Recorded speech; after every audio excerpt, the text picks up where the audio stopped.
Hello and welcome to Ahead of the Curve, the podcast from LSEG Post-Trade Solutions.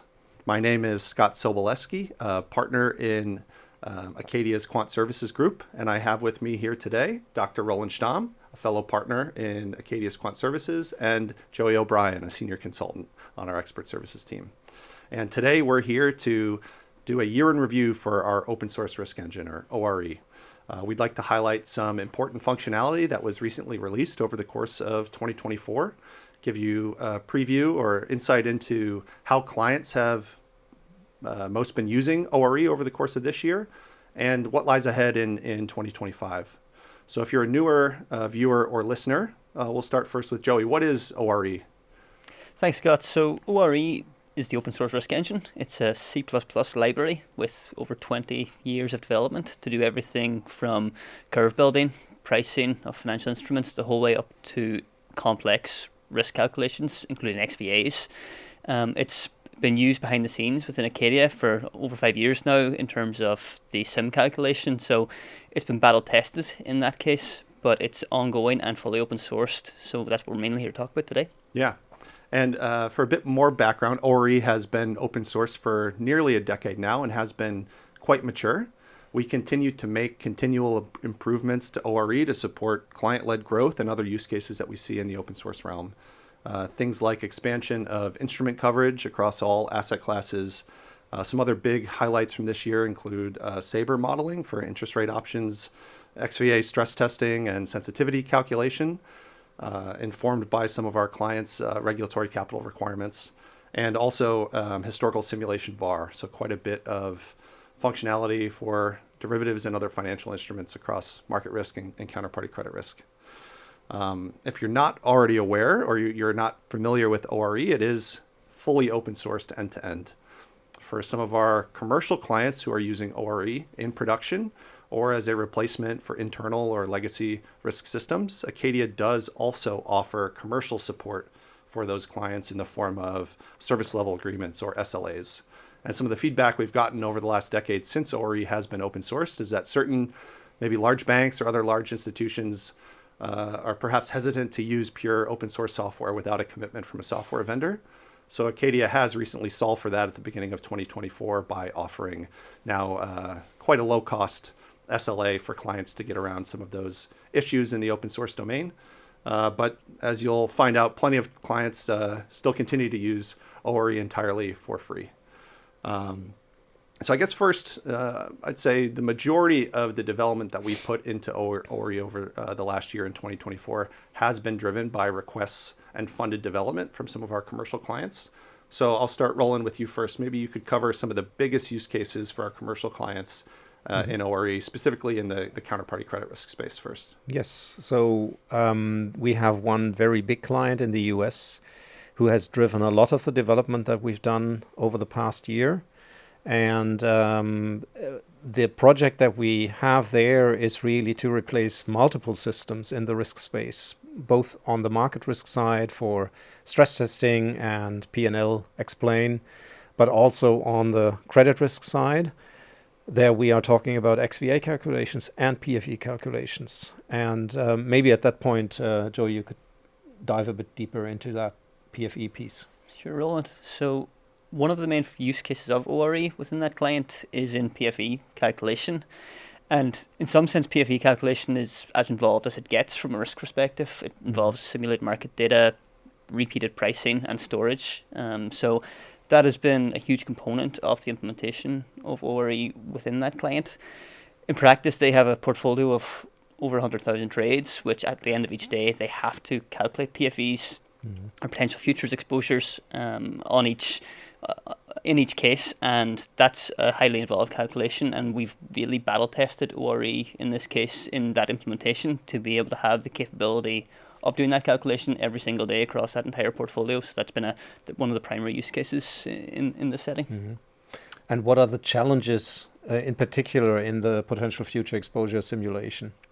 So firstly, it generally involves simulating up to 50 years into the future. So you have to be able to simulate market data that far into the future, along with pricing along those paths. And to get a potential future exposure, it involves looking at the distribution of potential portfolio value And that, in essence, involves doing that repeated many, many times, which makes it computationally expensive. So you run into things like memory issues from a computation perspective, but also storage of the actual results. So that's been a huge focus this year, is actually making improvements to ORE to be able to do that at scale. Super, thanks. And from a use case perspective, the mechanics to simulate those underlying risk factors is very similar as it is in PFE to things like XVA and CVA. Correct. And not only with this client in particular, but we've seen a trend across the board to unify the modeling, the underlying modeling for XVA and PFE. PFE a bit more so in the middle office for independent risk functions, and XVA in the front office. Roland, maybe you could talk a bit about how this particular client has thought about finding synergies using ORE to accomplish both XVA and PFE use cases. Yes, so the simulations that you would have to do are very similar to what Joey just described, that you have to simulate basically the entire derivatives portfolio that you are looking at for up to 50 years. I mean, we have derivatives that run that long, so you would have really to go to the maturity of the portfolio and then do multiple paths, usually from 1,000 up to 10,000, even 20,000 paths, whatever is required in terms of your computational accuracy that you want. And then even the output is very, very similar. The only difference is that usually people think about XVA in terms of a market price or an addition to the market price of the portfolio, meaning that you calibrate to what's called the risk neutral measure, i.e. you take the volatilities that you find in the market for the underlying instruments. And on the other hand, for the potential future exposure simulation, people typically use what is called the real world measure, i.e. looking at realized volatilities and correlations of the underlying portfolio. And what we have found over the course of our consulting business over the last 10, 15 years is that you can actually argue that you can use the same calibration for both calculations. And that then offers you a lot of synergies in terms of the computational issues that you run into. You only have to do this calculation once. You can reuse the PFE results to calculate XVAs, and that saves you a lot of hardware, time, a lot of storage that you would otherwise require, and so on. So what we see with that client in particular is a huge saving on an annual basis in the 2-digit million number. So and making that PFE calculation is complicated enough on its own, but in practice, there's an enormous amount, and that PFE calculation is what Acadia or what ORE does well out of the box. But lots of work in the front end of that process in setting up all of the data layers into ORE for trade data and market data. Also plenty of work on the back end as well once that calculation is made in the form of model validation and backtesting. And a quick plug for a white paper that these two have authored towards the end of 2024 on backtesting risk factors used in PFE. That's some of those the work around the edges that banks or even larger non-banks do for XVA or PFE. That's really where some of those ORE SLA from our expert services consultants, where we can help clients who are using open source ORE to actually perform the calculations. So counterparty credit risk has always been a core tenet of what ORE does well, but it's not exclusively what ORE does. Fundamental to PFE is the ability to make valuations and pricing on the underlying instruments, but also market risk is probably the second most common use case. So Roland, maybe you can talk to some of the development on the scripted trade framework to make market risk sensitivities for that German client of ours. So scripted trade is for me one of the most awesome additions to the ORE, to the open source project, because it gives you really the scope to model any derivative, any payoff that you can think of, basically. You can have structured payouts, and you can have termination rights, break rights, make-whole clauses, target return payments, whatever you can think of, whatever is out there. You can combine those to create really the most complex payoffs and payout structures.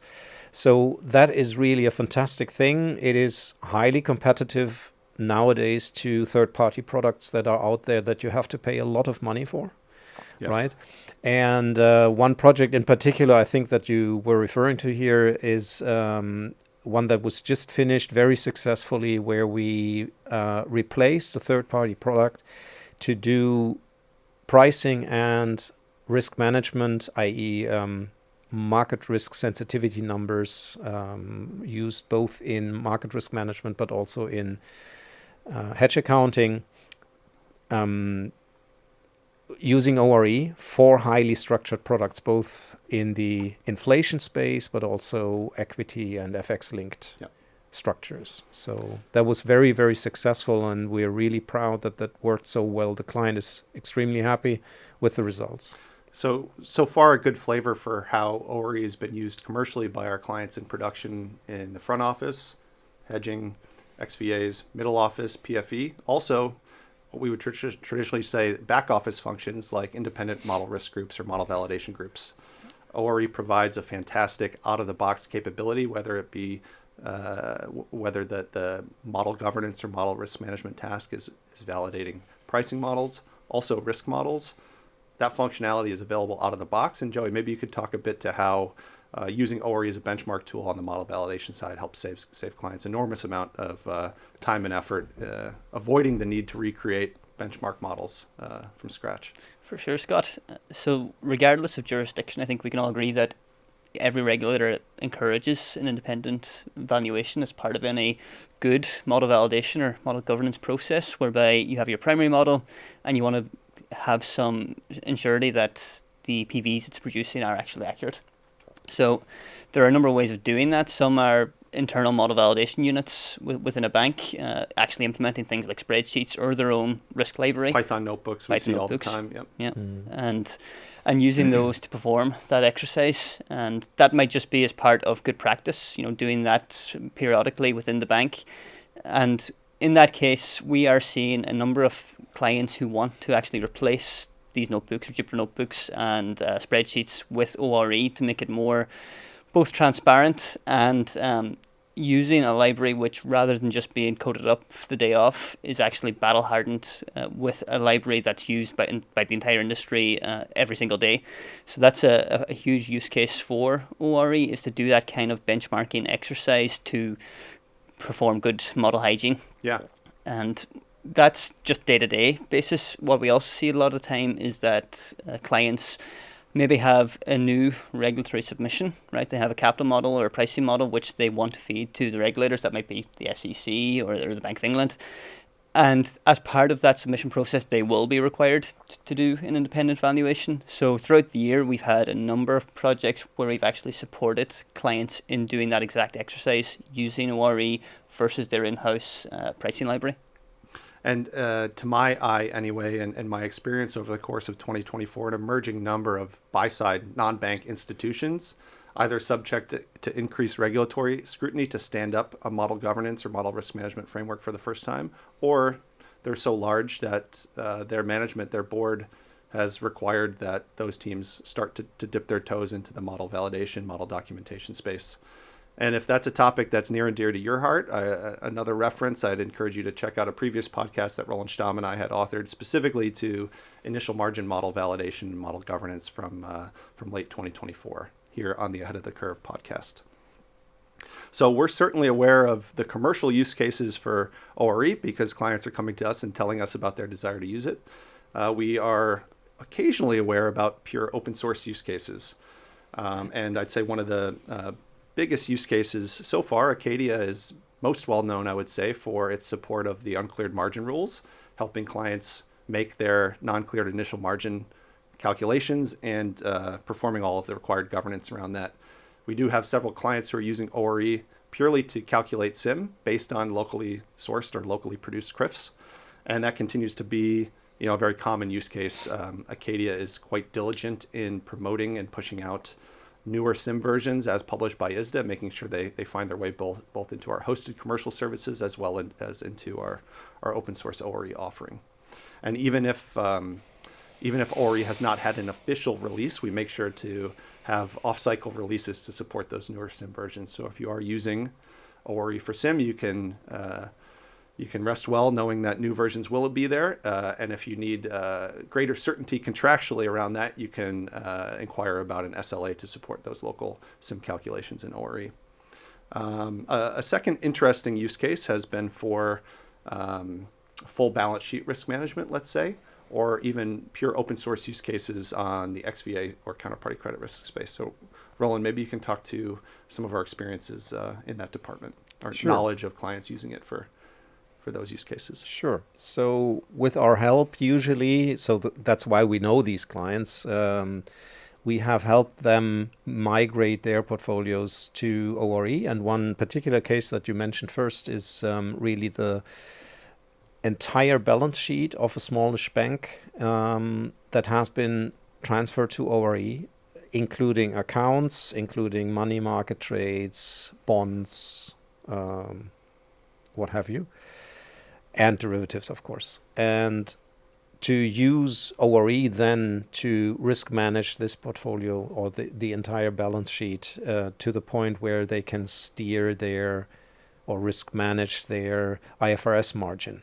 So that is the only case that we are aware of that an organization has really put the entire balance sheet into ORE, because most of our users would use ORE only for derivatives. We have some other cases where certain special instruments are also priced with ORE, like special loans, but this particular client is the only one that we are aware of that is doing the entire balance sheet within ORE, right? Yeah. And XVAs and things like CSA valuations still continue to be a very common use case, as we mentioned earlier. Absolutely. Counterparty credit risk, but I say we as our quant group here at Acadia, we've been doing XVA modeling since the very early days of ORE, and that counterparty credit risk stripe within ORE is, I would say, the most battle tested here over the last 15 plus years. Yes, that's kind of where it all started, really. Yeah, actually. And those listeners who have been following along ahead of the curve for the last few years know that the majority of us here in the Quant Services group are recent joiners to the LSEG family. Acadia having been acquired just about 2 years ago fully by the LSEG Post-Trade Solutions Group. Over those last 2 years, we've found several opportunities here internally within LSEG, particularly within Post-Trade Solutions, where LSEG itself has been reliant on third-party risk and pricing vendors, and we've identified a number of opportunities internally to replace some of those vendors with ORE as well, with LSEG essentially becoming a client of ORE. So, Joey, I was hoping you could expand a bit on the particular use case for a sister company of ours internally here within PTS, Quantile, and some of their use cases for ORE. Sure, Scott. So within the LSEG universe, of course, there's a huge number of groups that are focused on similar topics, and one of them was Quantile. They're focused in the compression space, but to do the compression, they have to be able to calculate SIM repeatedly, essentially, and that involves pricing. So with that in mind, they had a licensed platform that they were using and paying a hefty license fee to do so in order to perform those calculations. But as part of Acadia's move into this universe, we saw opportunities where maybe they could actually use ORE to do a lot of the feeder calculations that they need to use their service, so things like curve building and pricing. So over the past year or so, there's been a huge focus on actually implementing ORE within other groups, such as Quantile within LSEG, and leveraging it to replace these legacy vendor systems over the course of the year. And it's something we hope to continue to do over the coming years as well. Yeah, we've been able to declare success on that Quantile transition at the end of 2024, and hopefully more to come on other business units within LSEG. I think it's particularly very exciting that LSEG has not only continued to promote the sponsorship of the open source risk project, it's actually accelerated the ability to participate in the open source realm, but that it commercially and business-wise is also throwing its full weight behind adoption of ORE internally. So as we near the conclusion here, I know the majority of this was a look back into how ORE was used in 2024, but let's spend a few minutes looking ahead to 2025 and beyond. We do have an upcoming ORE release this spring, 2025, and I'd say the majority of what you'll see in those release notes here upcoming over the next few months are driven by some of those commercial clients that we mentioned earlier in the podcast. But in the meantime, there's also one exciting initiative that Acadia is moving forward with on a commercial basis to expose ORE more easily to clients, to allow our clients and other users to demo ORE without fully implementing it locally. So avoiding some of those headaches around market data configuration. Again, another topic that myself and James McHale had talked about in a separate podcast, again, late last year. But also having all of the required configurations preset and customized to those input portfolios.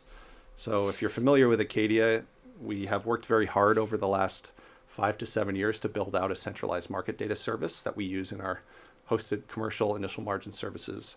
And we're using that same market data service now to power ORE on a hosted basis through Jupyter Notebooks for a suite of analytics that expand well beyond initial margin. So I'm quite excited by the potential opportunity for much larger number of people to get familiar with the capabilities of ORE without having to jump over as many hurdles as they have in 2024 and previous years. But in terms of specific development in 2025, Roland, what can some of our ORE users or interested parties expect in that upcoming spring release later this year? So we will be building out the service, ORE as a service, meaning that so far in the past, ORE has been what's called a stateless engine. You called it, it did its thing, and it shut down again. And what we have been working on for one of those clients that we mentioned before is that ORE is now capable of staying in a certain state, staying alive, waiting for new input, waiting for updates, let's say, on market data, and then recalculate stuff without shutting down, so that you save time, which is especially important for those performance-heavy calculations that we mentioned before. Let's say you want to do just a marginal PFE calculation for a new trade or something like that, and you already have all the PFE calculations for your old portfolio from yesterday, let's say.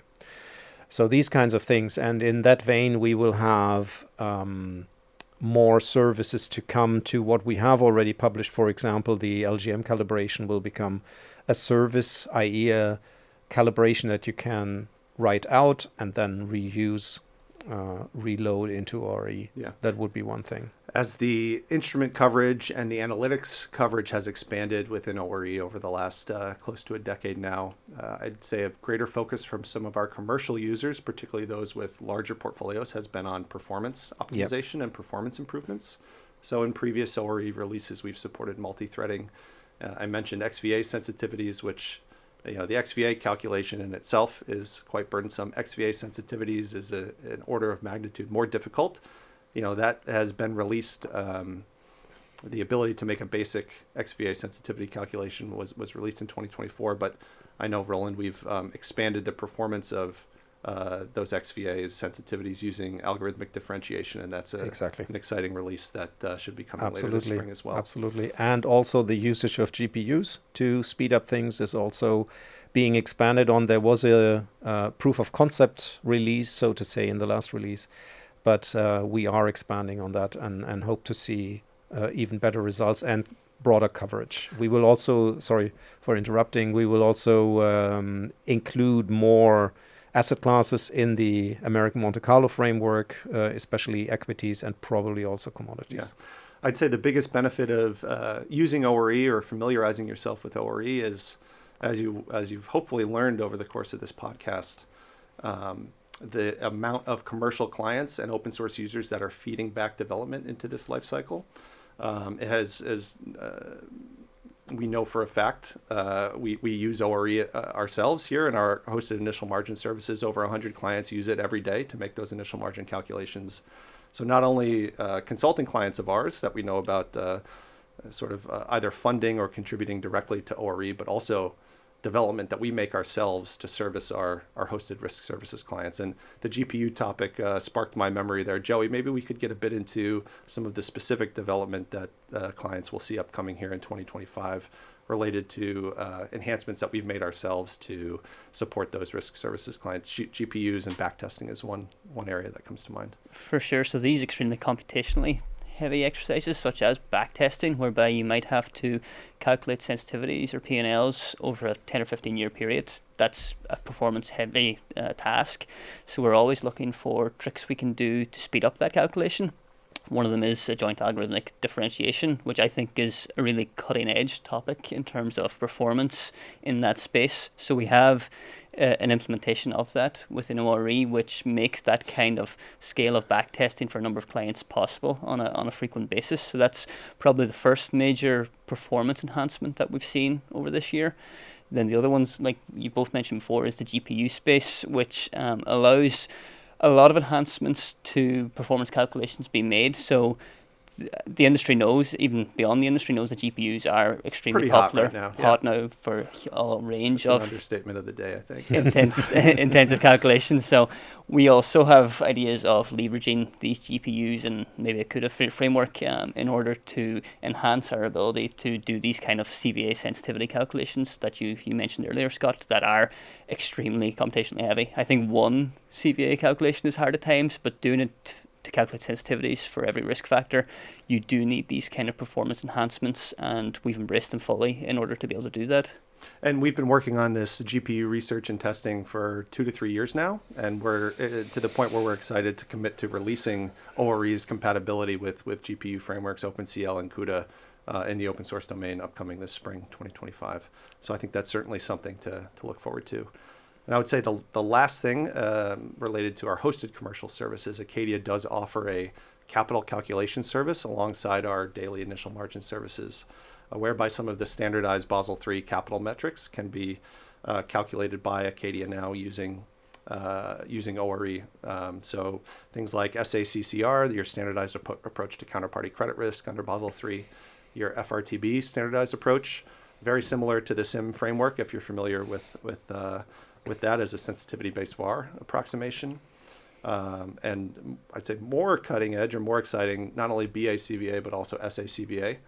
We're planning to open source all of those Basel III standardized metrics here upcoming this spring within ORE. So we're working very hard now, not only on ensuring the accuracy of those analytics, but also ensuring that the instrument coverage associated with those capital metrics is as close to what you'll see across the entire ORE suite. So I think that's near and dear to my heart, coming from the US, where Basel III Endgame has been quite the hot topic here over the last year or so.